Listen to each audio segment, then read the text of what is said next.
Es una bichiyal. Let's talk about Bichiyal and the word that Bad Bunny introduced to the world. Profesora Tata está aquí and class is now in session. So Bad Bunny released Bichiyal back in 2020 as part of his album Yo Hago Lo Que Me Da La Gana, and it kind of became a cultural statement. So Bicha means a snobby upper class girl and Yal basically means lower class person. It had a very negative connotation for years. So when Bad Bunny introduced this new word through his song, it made Puerto Rico actually talk about gender and class. But to really understand this concept, we actually need to go back to the 1990s when reggaeton was actually born. So reggaeton actually was born from the public housing communities called caseríos in Puerto Rico. And the government back then in the 90s actually waged a war against these communities. This is gonna tickle your brain, but you guys remember when I spoke in episode 1 about the governor of Puerto Rico having to resign in 2019 because of massive protests? His name was Ricky Rosselló. So his dad actually was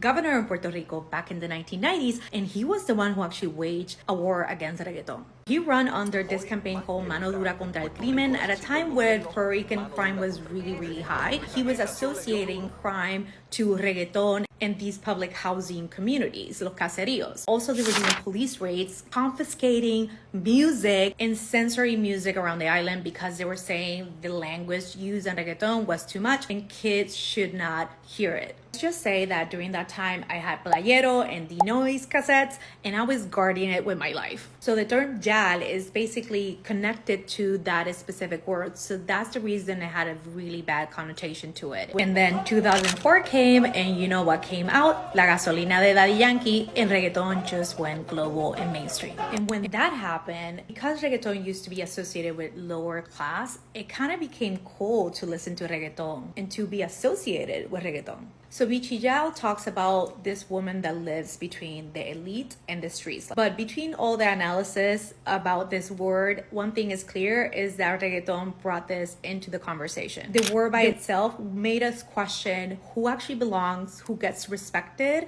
and who actually gets to define our culture. Now, per usual, go ahead and grab your lyric guide in the link in my bio so we can learn a little bit of the chorus of Bichiyal.